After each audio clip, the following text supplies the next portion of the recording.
Hey everyone, OMG My Vintage. These are my hauls from 4th of July weekend, Friday, Saturday, Sunday. Unlike last weekend, in which the garage sales that I went to was extremely profitable, starting with a $5 Toomey bag find in the wild. This time struck out at all the garage sales that we went to, we meaning my parents and I. But the estate sales this time was definitely the better deals. Went to several estate sales, came back from three of those, and that's what I'm showing here. And then also went to a flea market for the first time in probably over 3 years, mainly because flea markets, and I'll explain later why, flea markets is just not my thing personally, but at least I picked up one item there. So spending several hours there, 15,000 steps a person, there was a positive to it. So trying to think optimistically. But this bag, it looks boring because you see styrofoam cups and some bubble mailers in the back, but I know there's going to be some goodies in the bottom. I just don't remember exactly what. I know there's a lot of vintage colored pencils, stationery. So what I'll do is I'll go through how much I paid, my rationale, any tips along the way, and of course, share eBay completed sales or comps on the screen as I go through the items. And then at the end, I'll summarize with total expected sales and total net profit after fees. So at the first estate sale, let me move some of this aside. At the first estate sale, I picked up this bag full and these items for 20. Oh, I should mention, none of these have been listed. So the discipline and the motivation and process that I'm trying to follow is I won't list anything for sale until I create a video about it. So that'll keep my content moving forward, and then that'll also push into making sure that I list it afterwards. So it's just a process and discipline that I'm trying to set for myself. But as again, so this bag full, and then these items here was all 20. And it's a killer deal. This estate sale, it wasn't even the last day, but it was one of those houses that hoarder houses, and nothing was organized. This estate sale was so overwhelmed, this company was, and so they didn't really get a chance to organize anything, which is my favorite kind. That's where the treasure hunting begins. And to take advantage of that, you just pull up a bag that you find on the ground or whatever, ones that they might give you, and just throw stuff in that you think you might be able to lot up, especially since they're going to be mostly smalls. But obviously there's some bigger items maybe that you know you'll want to pick up. But let me go through what I did pick up. So this digital diary SF4100, it is an open box, not new condition. I thought it was at first when I was quickly looking at it, but as I was flipping through this manual, the owner put notes on using the calculator. So this just tells me that it's not brand new, but it's in good condition. So when you look at it, it's in really good condition. I think the batteries ran out, so I will have to replace the existing batteries with the CR20 something, 2025, I think, which I do have somewhere. So I'll be testing that. Hopefully it works. If it does work in pre-owned condition, it should go for about $20. I think in new condition or new in box or maybe even open box, maybe it goes for 30 or 40. But this is open.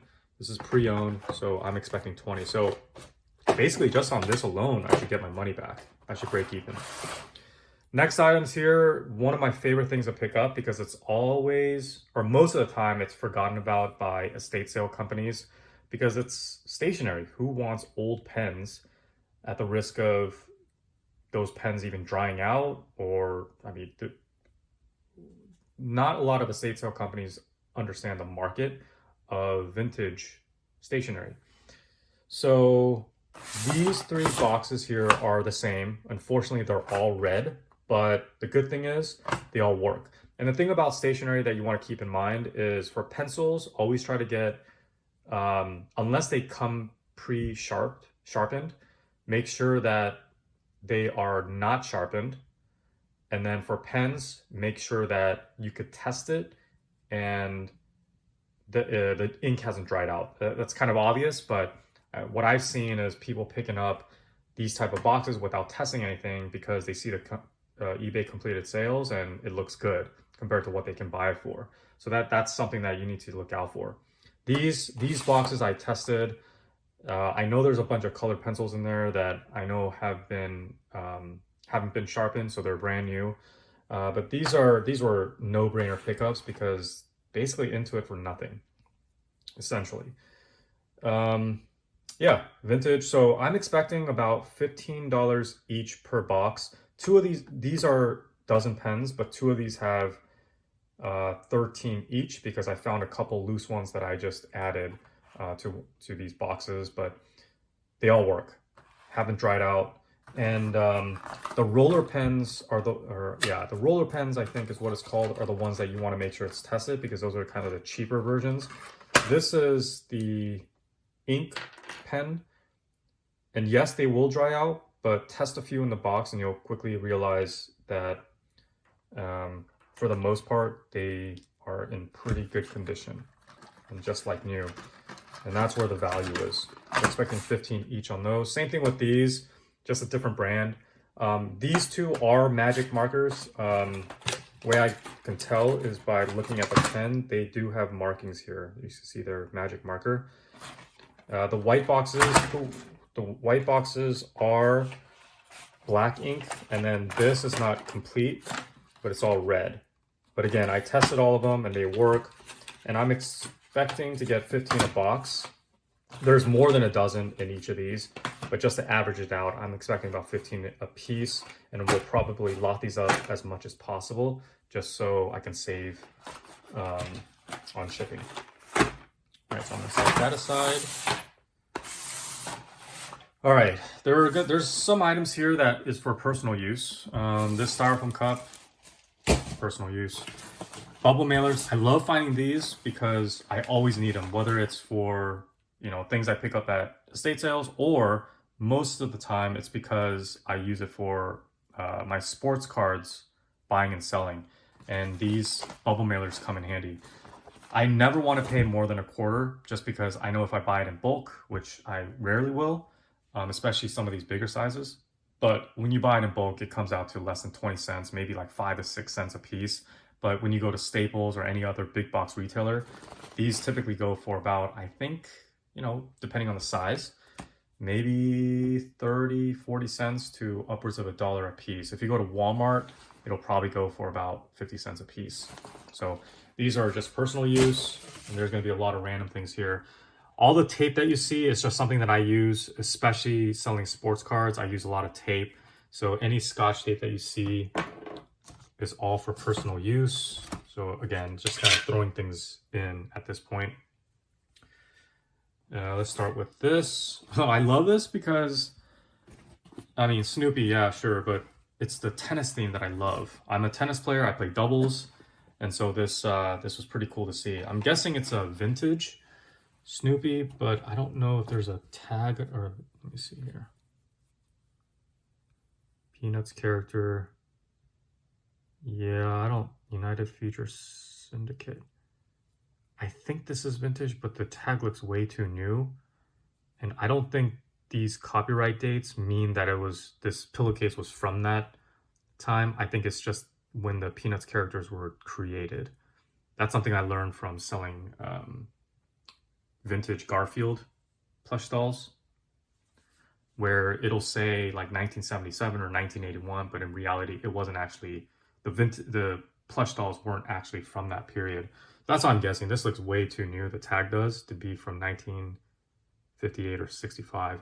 But anyways, I picked this up because of the tennis theme, but I think I was able to find a comp for 10 or 15, or maybe it was with the bed sheets. But yeah, it was just this one pillowcase. I just love it because of the tennis theme. But I'm expecting about 10 to 15. Easy to store. I love that. This I picked up because it was Disney. It was unopened. There's 3 in here, which is probably rare when you think about the kids that these were meant for. I don't know if I saw comps, but if there is, I will share it. But I'm expecting 10. Most of the things here, I think I'm expecting basically $10. not including shipping. Oh, there goes the bubble mailers. All right, this also alone will help me get break even. This should go for about 20-25, not including shipping. It's a remote, brand new, still in packaging.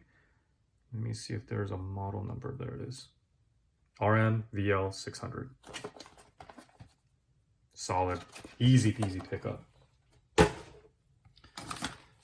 Walkman, I have not tested it. Let me see the model number. FX425. When it's a bulk deal and I'm just throwing things in the bag and they're giving crazy deals, I mean, this is a no-brainer. Even if it's in parts, I should be able to get 10 or 15. Let me see if I remember how to open this. First, let me see if there's corrosion or acid buildup. Can't do this. That's the first thing I look at. But in this case, I made an exception. I just toss things in the bag. But when I'm being a little bit more selective, I always look at the battery port just to make sure there's no acid build. And then, oh, there's a tape. It doesn't matter. Not worth anything. And it looks clean. Just the exterior needs a little bit of a cleanup, if that can even be cleaned up. But yeah, I'm gonna test this, put some batteries in. If it's for parts, maybe 10, 15. If it's not, if it's actually working, maybe 20. Oh, this was thrown in because I figured I'd just toss it in with that, with the Walkman. It's a cassette cleaner. This wasn't intended to be purchased or sold separately. Oh, it looks like it was open. I thought it was new. But yeah, this is gonna just be bundled up. I don't think there's value selling that separately. Vintage tape that I do not intend to sell. I might be able to, but for one, I don't think it's worth listing. I love the old Scotch tape because it's such higher quality. It's much thicker. This one especially. So for packing, I could even use this instead of thicker tape. I just threw this in. I don't know what it is. It's like a, I don't know, poor man's Botox or something. But it's new, so I just tossed it in. There's several Jean Naté. This is bath beads, which I have no clue what that is, but it sounds like it's salt. There's some bath bubbles. This is new, brand new in box. Not expecting too much. I will bundle this up. Bath bubbles. So I'm gonna bundle this up with the other one that I know I have. This one right here is also with bath bubbles. And this is also brand new, never used. This one just looks vintage when you look at the design, but I don't want to sell these separately. I want to bundle that up. And then this is moisturizing soap. Full. If I can bundle up all the Jean Natés, that's what I prefer. This looked cool only because, yeah, I don't remember. Because it was brand new. So the company is Bolding Corticelli, but it's brand new, and it looked the case looked fancy enough for me to pick up and throw in. This was tossed in because I know there's a micro cassette here it is, because of this. I don't know if it works or not. Again, I was just tossing things in. I didn't even check, but it looks really clean. Surprised there's no acid buildup, considering the condition of some of the items there. But I'm gonna test this out. But if it's in parts, again, same thing with the Walkman. I'm expecting 10. If it works, maybe 20. Then I'll just bundle these together, because there's no point in selling the cleaners separately. And then I added some more unopened or unused cosmetics. Good enough brand where I think I could sell this separately for 10, not including shipping. There's some random bottles of cologne. I just added this because there's some left and it's YSL. There might be some other random bottles of perfume. And then everything else here should be colored pencils. These unused towelettes, I think I looked this up for 10. think they were going for 10. But the rest of the things here are colored pencils, vintage colored pencils. This brand, it's not, so these boxes are not completely full, but each of these are a different color. So I plan to just make a couple lots or one big lot, maybe with like brands, and just sell them all together. These loose ones didn't have a box, but they looked vintage. And so again, I'm just gonna lock these up as much as possible and sell them together. Venus, so there's several Venus, there's several Verithin. I think for 12, whether there's supposed to be 12 in here or not, oh, there is. So most of them have about 5 or 6, so a lot of it missing, but they are brand new. Again, that's the first thing I look for, is to make sure that they're new and unused. But I think for about 12, it goes for 10. So I have plenty in here and nothing into it where I could make a good amount of profit. And then it looks like I added a couple, oh no, this is also colored pencils. Some pencils here that I added as well, some vintage pencils. But I love this stuff because it's so easy to store and easy to ship. And again, it's often forgotten about or ignored by a lot of companies and people who have this stuff. So that pretty much does it. I don't know what that will amount to, but at the end, as always, I will put the expected total sales and net profit.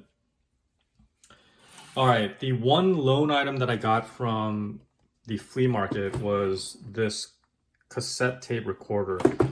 The couple that was running it, they were just trying to clear out inventory it was pretty much the last hour of the flea market. So this was the day before 4th of July. And they were just clearing everything out for $1 a piece. And unfortunately, this was the only thing. And it's pretty cool. I've never heard of this company, but it's brand new, really clean. Again, at $1, I wasn't going to check the ports or try to haggle or anything like that. I mean, it's only $1. And I think in this condition, new, unused, I could probably get 30 or 40, maybe more if I'm lucky. But it has even like the original receipt, I think. Pretty cool. I love seeing this stuff. Wisconsin. Look at that. They paid in 1985, $1.99. Tax was 10 cents. This can't be real. It's not the same model number. Maybe it's different.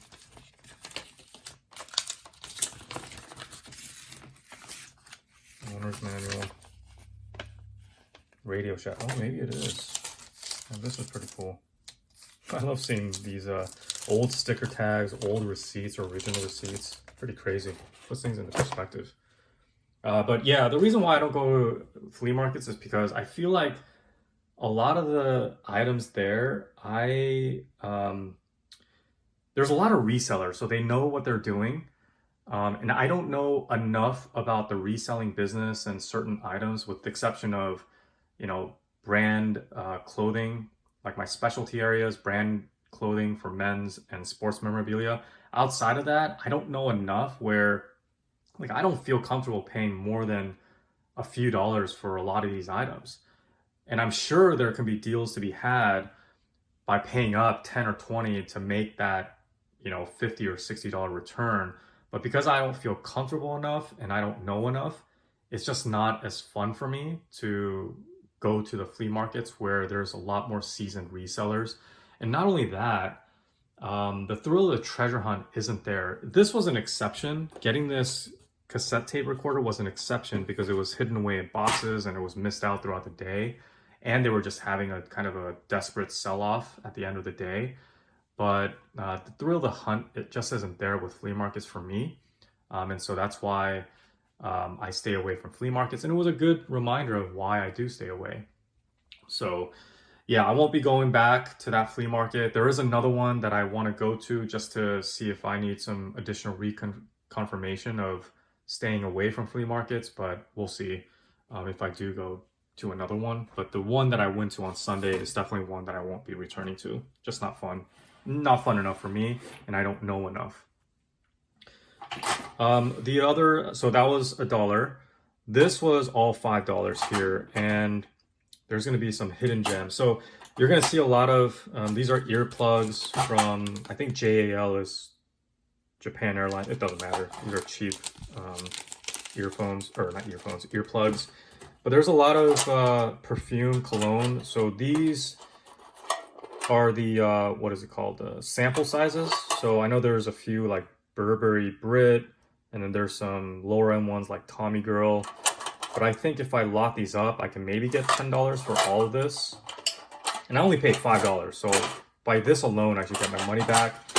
And then there's going to be some lower end, I think mostly lower end. I think Nino Ricci is a name, but I'm just going to consider all these kind of lower end perfume. I'm not going to go through them. They're nothing special, I don't think.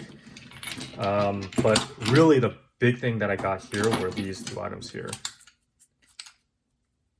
I don't think they're BOLOs. Be on the lookout items because most everyone is familiar with Zippos.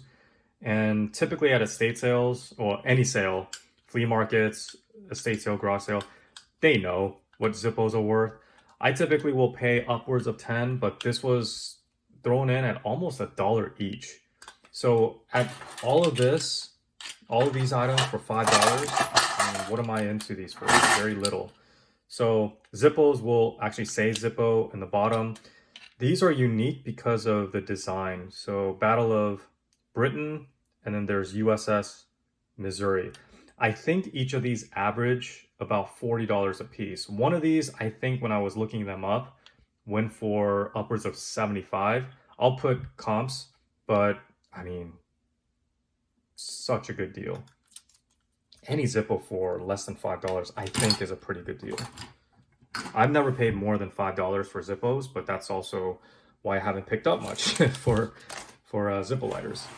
And then the last sale I went to, I picked up these basket of goodies. They're again mostly all perfume, and then they had this stamps.com digital scale. I still use the old school, like you lay it and then the thing goes down.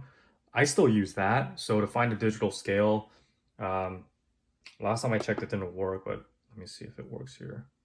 But this is up to 10 pounds. So a digital scale definitely will help me just because I don't have to estimate. It's kind of like the analog style.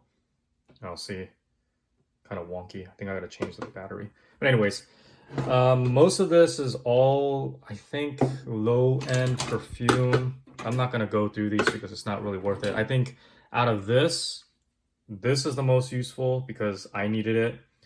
And then this, I think, is what's gonna put me over the top. So I paid $5 for everything, but this alone, I think, will get me to $20. And this is new because when I looked at it, and I don't know what this is. This is some sort of cream, I think. It still had the protective covering, so yeah. So this is new, and I think this goes for 20 alone. But yeah, again, nothing special here. Just a bunch of small items that I don't know how I plan to sell it. I don't know if I can lot these up. I wish I could, but we'll see. We'll see what I decide. Just because they're all lower volume, maybe I could just lot it up. But yeah, that was pretty much it. A lot of items for very few dollars, a lot of profit built in.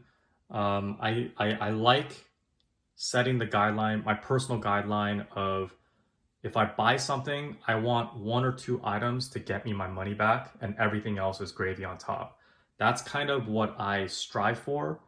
And I think I accomplished that with each of the buys that I did.